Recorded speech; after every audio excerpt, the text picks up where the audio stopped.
आज आपको बताने जा रहे हैं महाराजगंज के मालवीय पूर्व विधायक, स्वतंत्रता सेनानी और शिक्षा के क्षेत्र में बहुत बड़ा योगदान जिनका रहा उमाशंकर प्रसाद जी के बारे में। आपको बता दें कि उमाशंकर प्रसाद जी महाराजगंज में शिक्षा के क्षेत्र में बहुत बड़ा काम किए। वो महाराजगंज में पूर्व विधायक भी रह चुके हैं, साथ ही साथ स्वतंत्रता सेनानी भी थे। इनके पौत्र इंजीनियर प्रमोद रंजन ने बताया कि उन्हें फख्र है कि वे ऐसे व्यक्ति के पौत्र हैं। आइए सुनते हैं महाराजगंज के लोगों का क्या कहना है स्वतंत्रता सेनानी, पूर्व विधायक और शिक्षा के क्षेत्र में काम करने वाले उमाशंकर प्रसाद जी के बारे में।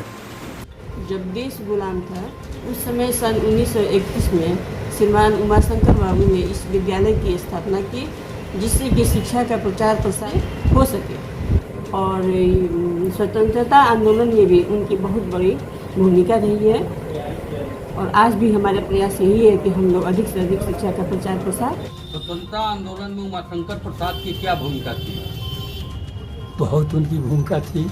उन्होंने महात्मा गांधी जी को थैला दिए 1001 रुपये का और आर्थिक सहयोग करते थे उस लड़ाई के।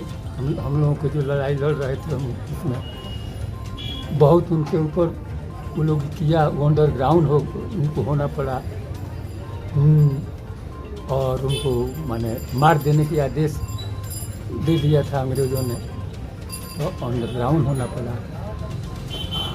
और उन समझ में लड़ाई में तो उन्होंने जो उनका महाराज का सच्चे मालवीय हैं वो शिक्षा का विभाग में, तो उनके लिए कुछ कहना है। यहाँ तक सबसे पहले तो मुझे इस बात का फ़ख्र है कि मैं उमाशंकर प्रसाद जैसे महान शख्सियत का पौत्र हूँ, जिस व्यक्ति ने अंग्रेजी हुकूमत को भगाने के लिए अपना सब कुछ न्यौछावर कर दिया था। आपको ये जानकर आश्चर्य होगा कि उनकी एक्टिविटीज़ जो थी अंग्रेजी सरकार के खिलाफ, जिसके कारण अंग्रेजी हुकूमत को उनको देखते ही गोली मार देने का आदेश करना पड़ गया था। लेकिन उसके बाद भी उस आदमी में इतना जज्बा था कि वो भूमिगत होकर भी यहाँ जो लोग अंग्रेजों के खिलाफ लड़ाई लड़ रहे थे उनको आर्थिक रूप से मदद करना, नैतिक रूप से मदद करना, ये दोनों काम किया करते थे। और एक चीज़ सबसे अहम इसमें है कि जब देश गुलाम था और मात्र उनका उम्र 28 वर्ष का था, उस समय उन्होंने 1931 में उमाशंकर प्रसाद हाई स्कूल की स्थापना इसलिए किया उन्होंने अपने ज़मीन पर अपने पैसे से, ताकि यहाँ के लोग पढ़ें और शिक्षित हों और अंग्रेज़ों के खिलाफ जो लड़ाई लड़ी जा रही है उसमें सक्रिय भूमिका निभा सकें। महात्मा गांधी जब आए महाराजगंज में तो आंदोलन को और मजबूत करने के लिए 1001 रुपये के चांदी के सिक्के की थैली उन्होंने भेंट किया। जब डॉक्टर राजेंद्र प्रसाद महाराजगंज में आए, नमक बनाओ आंदोलन चल रहा था, उसमें वो राजेंद्र बाबू के साथ मिलकर उस लड़ाई में रहे। तो उमाशंकर बाबू के मन में सिर्फ जज्बा, इतना जज्बा भरा था आंदोलन के लिए कि वो अंदर से जल रहे थे कि कैसे इस देश से अंग्रेजी हुकूमत जाए, और उसका खामियाजा भी उनको भुगतना पड़ा। गोली मारने का आदेश हुआ।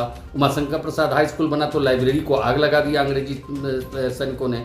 टॉमी सैनिकों ने, उनका बहुत बड़ा किराना का दुकान था, उसको भी उन्होंने लूट लिया।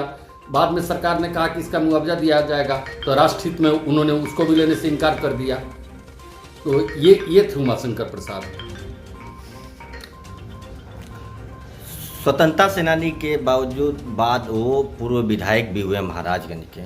और जब भी स्वतंत्रता दिवस आता है तो प्रशासनिक स्तर से, चाहे लोग सामाजिक लोगों के स्तर से हमेशा उनको याद किया जाता है इस दिन। पूर्व विधायक रहते हुए भी वो बहुत लोकप्रिय थे महाराजगंज के लिए। इस पर आप क्या कहेंगे? देखिए, जब आदमी काम करेगा, जब आदमी देश के लिए जिएगा, जब आदमी अपने क्षेत्र के लिए जिएगा, स्वाभाविक है कि वो लोकप्रिय हो जाएगा। तो वो तो महापुरुष थे। मैं कह रहा हूँ ना कि उनकी सादगी और उनकी सच्चाई ही उनकी पहचान थी। वो जहाँ भी जाते थे अपनी सादगी और सच्चाई की छाप छोड़ देते थे। लोगों की सेवा, सिर्फ सेवा, यही उनके दिमाग में। अपना परिवार ठीक से रहे या ना रहे उसका उनको चिंता नहीं रहता था, लेकिन लोगों की सेवा हो, लोग कहीं कष्ट में नहीं रहे, इसके लिए वो लगातार प्रयासरत रहते थे। और यही कारण था कि महाराजगंज के लोगों ने उनको विधायक बनाया। जब तक वो जिंदा रहे, महाराजगंज यूनियन बोर्ड था उस समय, नगर पंचायत की स्थापना नहीं थी, उसके वो चेयरपर्सन रहे लगभग 40 वर्षों तक। यह उनके लोकप्रियता का प्रतीक था। कोई उनके विरोध में नहीं बोलता था, क्योंकि सब लोग जानता था कि यह आदमी जो कुछ करता है समाज के हित में करता है और देश के हित में करता है।